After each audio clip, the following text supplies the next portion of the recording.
85 días ya han transcurrido desde que los trabajadores de la educación en contra de la reforma educativa en México realizan bloqueos en vías, en carreteras. Y este lunes los empresarios locales en el estado de Oaxaca detuvieron actividades, como prometieron, en protesta por lo que llaman la omisión de las autoridades federal y estatal para detener los bloqueos de esas vías de carreteras y de caminos y contener las pérdidas que ya han registrado. Pero además son multimillonarias pérdidas.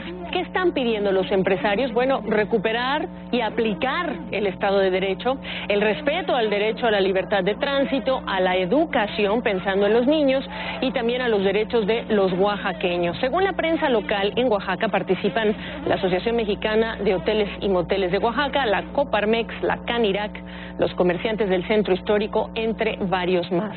La semana pasada la medida había sido adelantada ya por el presidente de la Concanaco Servitur, la Confederación Nacional de Cámaras de Comercio, Servicios y Turismo.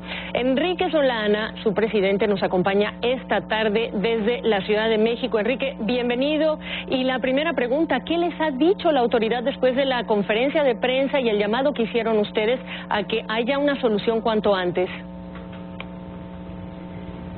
Sí, Gabriela, muy buenas tardes. Antes que nada, efectivamente, tuvimos nuestra conferencia de prensa hace 8 días y la autoridad inmediatamente mandamos cartas a todas las dependencias, a 4 secretarías y a los 3 partidos políticos sistémicos más importantes que tiene México. Ya fuimos contestados por Gobernación y vamos a tener una reunión el día de mañana con ellos. ¿Qué es lo que le van a pedir específicamente? Bueno, básicamente nosotros estamos señalando lo mismo que hicimos en nuestro comunicado de prensa.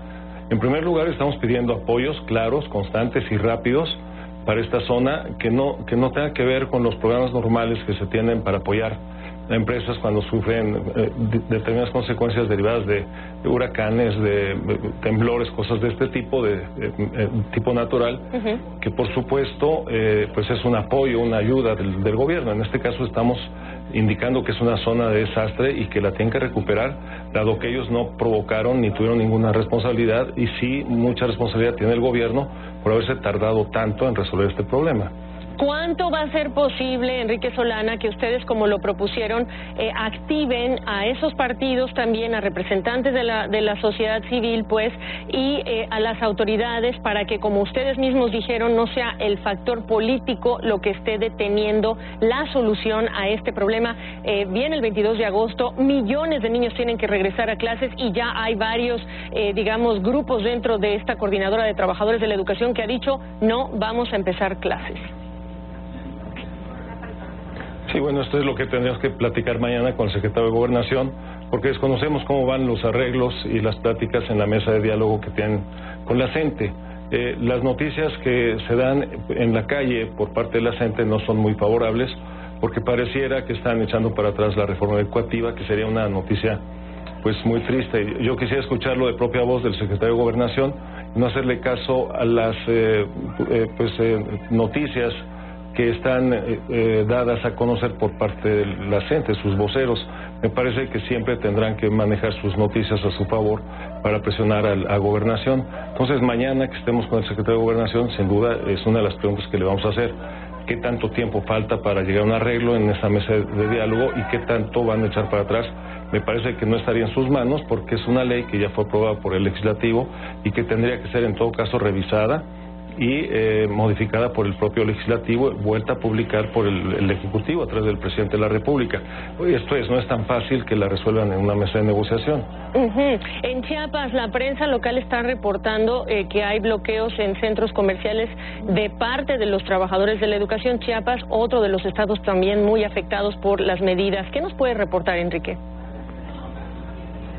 Sí, bueno, mire, la verdad es que a mí me parece que es una estrategia muy inteligente y perversa por parte de la CENTE, porque precisamente la semana pasada en nuestra comunicación, nuestro comunicado de prensa, decíamos que a quienes estaban dañando eran a miles de micro y pequeñas empresas y medianas empresas que estaban siendo afectadas por la falta de mercancía, por el cierre de carreteras, y que les habían trastocado su vida normal, de las familias, de las sociedades de consumo, y se han encarecido muchísimo los productos. Entonces, a partir de nuestro comunicado de prensa, donde decimos que el daño no es a las grandes empresas transnacionales, como ellos lo decían en Acapulco, en la costera, o como lo decían en Oaxaca, ellos sacaron un comunicado donde le invitan a los oaxaqueños a irse al centro de Oaxaca y surtir, abastecer a las familias oaxaqueñas con productos mexicanos y que no le compren a los gachupines. Esto es, están ellos usando un lenguaje que había pasado muchos años que no se escuchaba, y hoy nuevamente pues el mensaje es muy claro. En lugar de cerrar de manera total Tuxtla, que sí está bloqueada la autopista San Cristóbal y la salida hacia México de Tuxtla, pero van a hacer estos bloqueos a las tiendas departamentales transnacionales o de empresas grandes para reflejar mediáticamente que ellos están impactando solo a las grandes empresas, cuando esto es más falso. Todos lo sabemos, que han dañado a miles, a más de 200,000 pequeñas y microempresas que están instaladas en estas localidades. Yo tengo dos preguntas más, y la primera, Alfredo Harp Elú, empresario conocido en México, bueno, pues publicó también una carta, un comentario diciendo: ¿cómo llegamos hasta aquí? ¿Qué le pasó a México? ¿Qué diría Enrique Solana? ¿Cómo llegó hasta aquí la situación? Me parece que la pregunta que se hace él es muy válida, y todos nos lo preguntamos, todos en el sector privado nos lo preguntamos, porque nosotros tenemos una gran fe en México, estamos seguros que vamos por el camino correcto, hemos hecho las reformas adecuadas, se está combatiendo de manera muy inteligente temas como la pobreza, la desigualdad, etcétera. Pero un fenómeno como este, que lleva 38 años aproximadamente en el escenario político, y que durante muchos años los gobiernos, por complicidades, por conveniencias políticas, se negaron a combatir, ha llegado a tomar tanta fuerza que hoy nadie lo controla. Entonces, el problema es, como bien decías, que ya representa un costo político muy alto el resolverlo, con las formas que tiene el Estado para resolverlo. Por eso es nuestra otra parte de hacer una convocatoria a los partidos políticos importantes para que juntos apoyen al Estado mexicano, que hoy es el que está en juego, y con altura de miras ellos pues hagan un comunicado apoyando, primero analizando qué medidas hay reales para resolver el problema, y luego apoyando, compartiendo el costo de una decisión de este tipo. Entiendo. Pues estamos pendientes de la reunión entonces de mañana martes con el secretario de Gobernación, a quien por cierto lo están invitando a ir a Oaxaca, a que vaya y vea la situación, después de haber prometido que la fiesta allá en Oaxaca de la Guelaguetza iba a transcurrir sin problemas, y desafortunadamente no ocurrió así. Enrique Solana, gracias por la oportunidad.